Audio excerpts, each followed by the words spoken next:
房车一定要安装空调吗？那没安装空调的房车是不是很 low？ 先别下结论，我现在带你们看一辆360度全景纯电动三轮房车。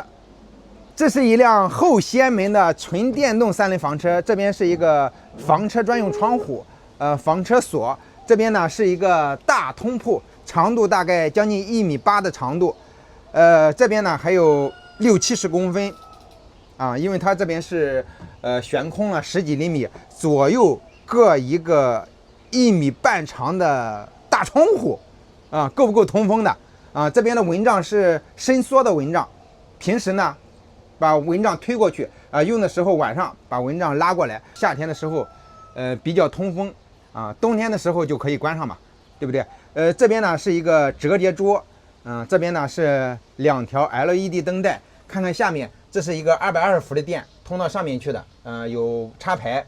这边呢是一个12伏点烟器，可以给手机充电。这边呢是一个72伏的，像电热毯呀，有些逆变器也是72伏的，也都可以插在这里用。看看这边的窗户够不够大，敞亮不敞亮？这边都是液压改呢，然后可以直接收起来。这边呢是厨房，这个灶台呢还没有做好。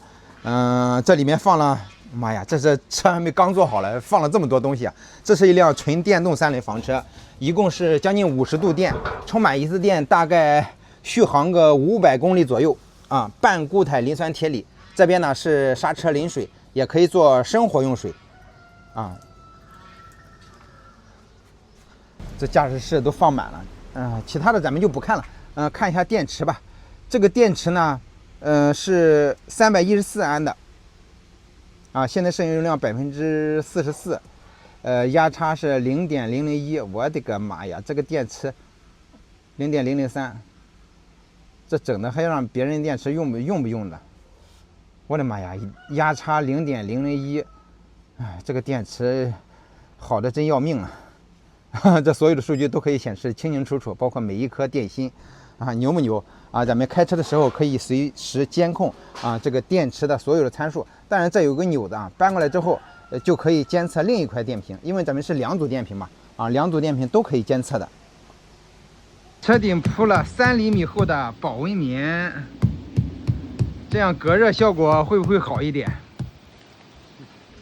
特别是前面，辅助。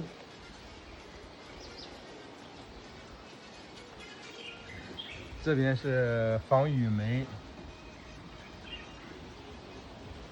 双层防雨门，上面是3厘米厚的保温棉。天贵，他的车顶上贴了3厘米的保温棉，你怎么看？好，非常好，漂亮。就是一个漂亮。对，漂亮，比我的漂亮。你们觉得这辆电动三轮房车，一个人或者2个人出行怎么样？方不方便？主要是它的成本比较低。有些个别的朋友说那没有这个空调那还叫车叫房车吗？每个人对房车的这个需求用途不一样，人家呢不怕热，抗热，你怎么的天生就带这种体质就省了空调费，你有什么办法？所以说你别拿自己的这个标准去衡量别人的车子，人家就喜欢走进大山，享受大自然的这个清新空气，所以说呢他就没有装空调。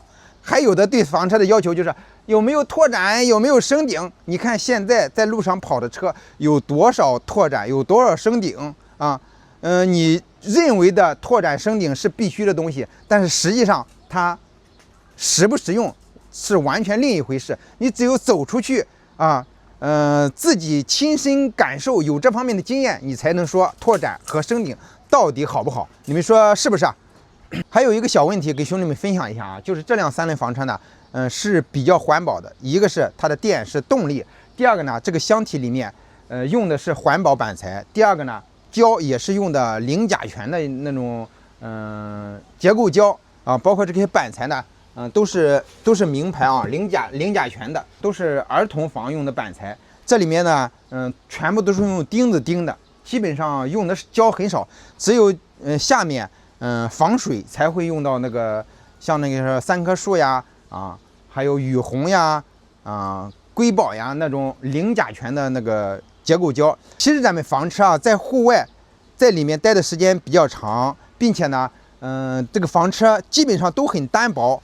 天热的时候，太阳一晒，其实里面的温度很高。如果板材胶水用的很多，并且不是环保的，很容易对咱们身体造成一定的危害。所以说板材呀呢，尽量用那种儿童房级别的那种板材，胶水呢尽量少用就少用像那些补缝用的、防水用的要用那个零甲醛的环保胶。